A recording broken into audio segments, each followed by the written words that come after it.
Hello, a good day to all of you. I once again welcome to our series Fluids Uncovered Part 2. Today we will be studying about buoyancy and stability of floating and submerged bodies as a part of fluid mechanics. It will serve as a comprehensive guide in understanding the fundamental principles which are keeping ships afloat as well as submarines diving safely. From Archimedes' principle to modern naval engineering, all the concepts will be covered here. The content has been structured to reflect the core topics outlined in most of the UG courses. Myself, Professor Juned.N.Bhojawala, working as Assistant Professor in Government Engineering College, Dahod, Gujarat. Before starting of the session, I would like to thank our Principal Sir, Dr. K.B. Judal Sir, my Head of Department, Dr. Paresha Baria Ma'am, and all my colleagues and faculties for their unconditional support. Now, let us start our session. Now there will be an image and we have to decide that which one would be easier to pick up. Let us see that. Here there is a brick which is subjected to two different conditions. It is kept in open atmosphere, in open surroundings, and another the same brick is kept in container filled with water. So here, as you see, there are two red arrows pointing. That red arrows indicate weight of the brick. If you lift that brick upward, in open atmosphere, you will feel some weight of the brick. As comparison to, if you are lifting the brick which is in container filled with water, you will find quite easier to lift that brick because there is an upward force acting which supports our lifting of the brick, or in another words, it is acting in the opposite direction in the force in which the weight of the brick acts. So let us see another picture. A ball floating on a container filled with water. Here the ball is not getting submerged and it is floating. Here you can see that the weight of the ball is much less than the upward force acting on the ball, which keeps it afloat. So what is the reason? The reason is density. And in addition to that, there is an upward force. So first of all, let us see the basic thing. Floating. Floating depends on average density and not weight alone. If the density of the object is less than the density of the fluid, it floats. That is the reason a massive ship floats whereas a small coin sinks. Now what is that force? So the force is buoyant force, phenomenon is buoyancy, and the principle is Archimedes' principle. Let us see the principle. The principle states that any object which is wholly or partially immersed in a fluid experiences an upward force. How much? That upward force is equal to weight of the fluid displaced by the object. Now what is buoyancy? The upward force exerted by fluid on object immersed in it, which opposes the weight of the object. Now let us see three conditions. A log floating on water, a stone sinking, and a suspended object. Here conditions are different for all the three. The log is floating on water means the buoyant force is much more higher as compared to the weight of the log. Here the buoyant force, as you can see, is smaller as compared to the weight of the stone. Therefore it sinks. In suspended object, both the forces balances each other. So let us take day-to-day example. Ice floats on water because the buoyant force of water balances the weight of the ice. Water level rises in the bathtub when a person enters it due to the displacement of water. A ship floats on water because it displaces large volume of water that provides enough buoyant force. A person floats more easily in salt water than fresh water because salt water has greater buoyant force as it has higher density. A submarine rises or sinks by controlling the buoyancy using ballast tanks filled with air or water. So the relationship between Archimedes principle and buoyancy is the effect and Archimedes principle is the rule. So the concept of buoyancy is the tendency of an object to float or rise. But how much it will float and rise, it will depend on the buoyant force. So how much buoyant force X will be known from Archimedes principle. I hope this is clear to you. Now let us see conditions. Floating condition. If the density of the body is less than the density of the fluid, it will float. Or weight of the body is less than the buoyant force, it will float. In sinking condition, if the density is greater than density of the body is greater than density of the fluid, it will sink. Or weight of the body is more than buoyant force, it will sink. This is this case. This is this case. And in suspended case, both the densities are equal or both the weights are equal in case of suspended object. So average density of the body versus fluid density determines the flotation condition. Now why the ships float? Because it has hollow compartments filled with air. Therefore average density is much lower than water density. Also the displaced volume generates enough buoyant force to support the weight. What are the applications? Ship designing, stability calculations, submarines diving as well as surfacing, and offshore structures. So flotation depends upon the body of as versus fluid density, whereas buoyancy is equal to upward force by fluid is equal to water displaced by fluid. I hope this slide is clear to you. Now let us see in a pictorial presentation why such a massive ship with huge amount of cargo floats. The reason is simple. It has hollow compartments which is filled with air. So the average density as we saw in earlier slide is much lower than water density. Also the displaced volume generates enough buoyant force to support weight. So this is the buoyant force acting in the upward direction and this is the displaced volume of water.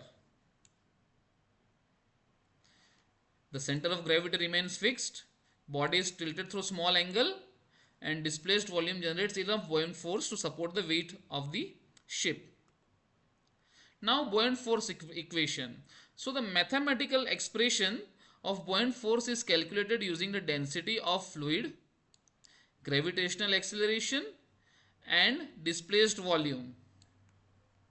Here where g is acceleration due to gravity, fluid density is mass per unit volume of fluid, seawater has higher density as compared to fresh water, and displaced volume is volume of the fluid displaced by immersed portion of the body, which is critical for floating bodies.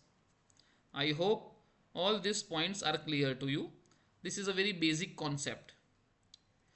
Now let us go in detail. What is center of buoyancy? So the center of buoyancy is the centroid of the volume of fluid which is displaced by the body. It is the point through which buoyant force acts vertically.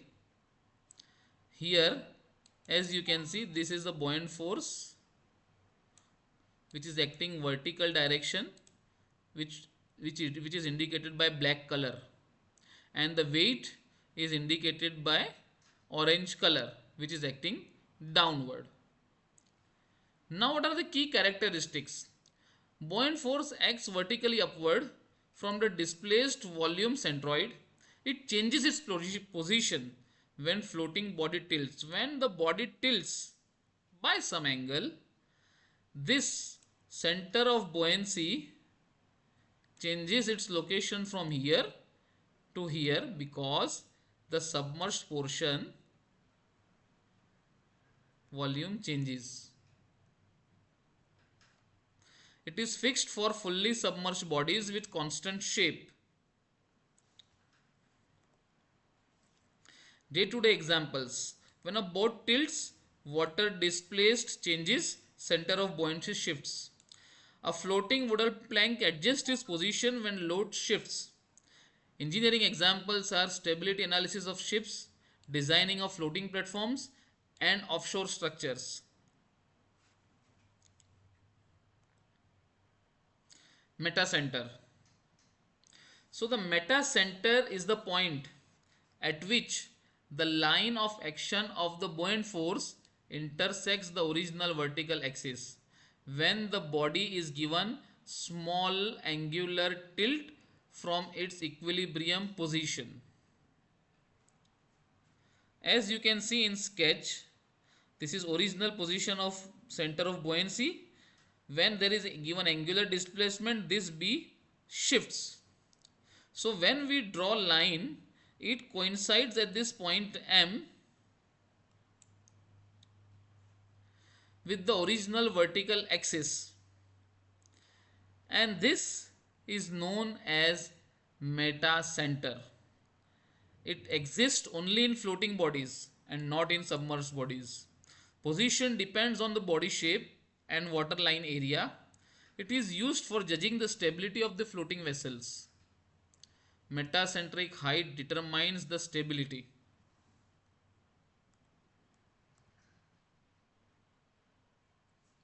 So metacentric height GM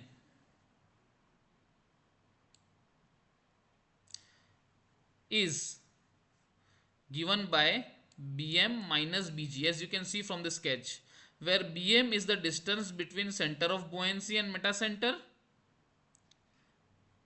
and BG is distance between center of buoyancy and center of gravity. So metacenter is the metacentric height is the distance between center of gravity and the metacenter M. Day-to-day examples. A loaded truck with high load topples easily because of low metacentric height. A wide bottom glass is more stable because of higher metacentric height. Engineering examples are ship cargo loading, stability of floating cranes, and design of oil tankers.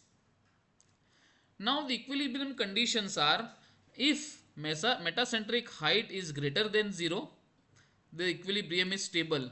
Body will return to its original position after disturbance, tilting, then coming back. Neutral equilibrium. When metacentric height is 0, means when the body is tilt, it will remain in new position, it will acquire the new position in neutral equilibrium. When GM is less than 0, the body continues to tilt, and then finally it may capsize, it may sink. Now what is analytical method for calculation of metacentric height? So let us see in detail. A floating body is in equilibrium. A floating body is in equilibrium, which is subjected to a small angular displacement theta. So step 1, let us see stepwise. Let G be the center of gravity and B be the center of buoyancy, as we can see here.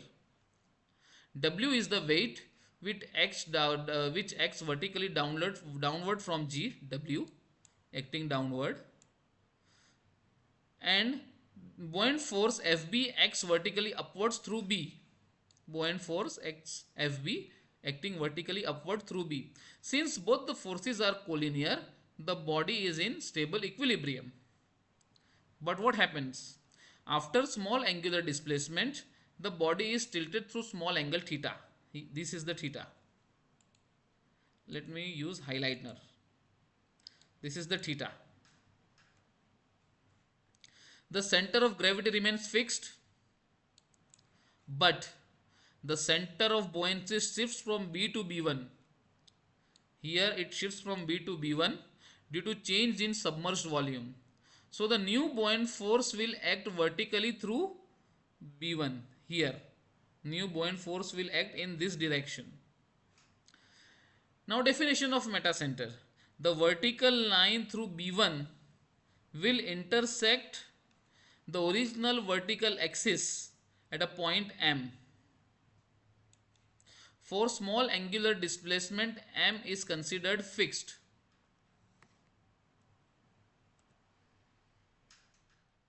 Now change in buoyancy due to elemental wedge. Consider an elemental strip at a distance x from the center line. The width of the strip is dx and length of the water plane is capital L. This is L. Therefore, volume of elemental wedge will be dV. Volume of elemental wedge will be dV is equal to Lx dx. As we saw that dV is Lx dx, now shifting of center of buoyancy. Therefore, moment of elemental displaced volume about center line will be Lx square dx. Therefore, total moment shifted buoyancy will be integration of Lx square dx. Total displaced volume is equal to V. Hence, BB dash is equal to integration of x dV upon V. Now rearranging the terms, we get integration of x dV is equal to integration of Lx square dx, which is equal to I. I is the second moment of area of the water plane about the tilt axis, and therefore BB1 is equal to I upon V. From the geometry of small angles, BM, this is BM, BM is equal to BB1 tan theta. Tan theta is almost equal to theta for small angles. Hence, BM is equal to I upon V. So, the final result is BM is equal to second moment of area of water plane upon volume of displaced fluid. This is how you will find out metacentric height with the help of analytical method. There is experimental method also. So the experimental method for finding out metacentric height will be float the body in calm water and allow it to rest at equilibrium as shown in the figure. Here you can use metacentric height apparatus. Shift known weight W horizontally by the distance x. We have to put weight here as you can see. Measure the resulting angle theta with the help of pendulum or clinometer and calculate GM using derived formula, which is GM is equal to small w x upon w tan theta, where small w is shifted weight, x is horizontal distance moved, capital W is total weight of the floating body, and theta is measured angle of the tilt. Applications are real ships before commissioning, ship model testing in laboratories, floating pontoon stability verification. These are real life applications for experimental methods for measuring this. Now stability of floating bodies. Now bodies are of two types. One is floating body and another is submerged bodies. So let us see the stability of the floating bodies. So the stability of the floating body depends on relative positions of center of gravity G and center of buoyancy B and metacenter. Center of gravity is point where total weight acts. Center of buoyancy is centroid of displaced fluid, shifts on tilting. It is its characteristics. Metacenter is a point where new buoyant force line intersects the original vertical axis. We saw in previous slides. Center of gravity acts downwards, does not change with inclination. Center of buoyancy acts upwards, shifts when the body tilts. Metacenter determines stability after small angular displacement. So the metacentric height is the distance between G and M, main criteria for determining stability.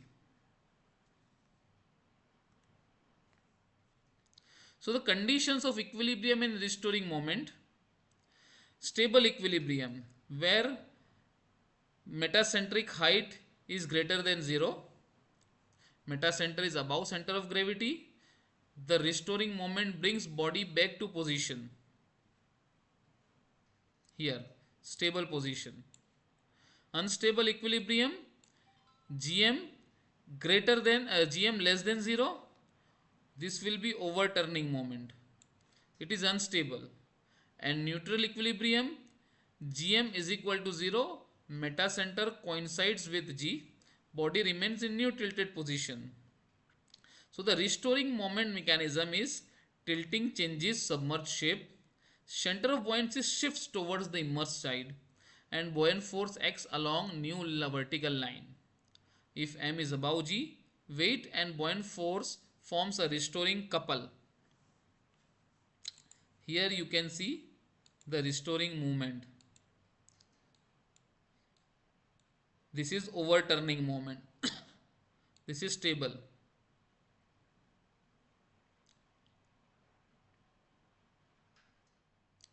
Stability of submerged bodies. So the key difference is metacenter concept does not apply to submerged bodies. Stability depends upon entirely on the relative positions of center of gravity G and center of buoyancy. So here there are only two players, center of gravity and center of buoyancy. Here let us see the stability conditions. If G is below B, the equilibrium is stable. If G is coincides with B, it is neutral equilibrium, which is also stable. If G is above B, unstable equilibrium. Therefore, for mathematical condition, for stability, the center of buoyancy must lie above the center of gravity in vertical direction. Submarines, ballast tanks adjust buoyancy to control depth and orientation. Underwater drones, precise weight distribution ensures stable operation. Torpedoes, hydrodynamic design maintains trajectory stability. And underwater sensors, neutrally buoyant positioning for monitoring. These are some of the engineering examples for stability of submerged bodies where there are only two players, that is center of gravity and center of buoyancy. Now comparison and takeaways. So floating versus submerged bodies. The aspect is stability depends upon the metacenter in case of floating body, whereas relative positions of center of gravity and center of buoyancy. Buoyancy versus weight. Floating body is equal at equilibrium, may be greater, equal or less in case of submerged bodies. Metacenter concept is applicable to floating bodies, whereas not applicable to submerged bodies. Applications are ships, boats and barges which are floating in nature. Applications are submarines, drones and torpedoes, torpedoes which are submerged in sea. So summary, buoyancy is upward force which is equal to displaced fluid, Archimedes principle. Center of buoyancy is centroid of displaced fluid volume. Point of buoyant force application. Metacenter is stability reference point for floating bodies, determines stability through metacentric height. Stable floating body greater than 0, metacentric height greater than 0, condition ensures return to equilibrium after disturbance. Analytical relation is Bm is equal to I by V is the fundamental for naval architecture and calculations. For practical measurements, inclining experiments provide real world metacentric height verification. And for submerged stability, it is based solely on G and B positions of different analysis methods. I hope these concepts are clear to you, which will be helpful to you in your UG studies for fluid mechanics subjects. Thank you so much. Have a nice day.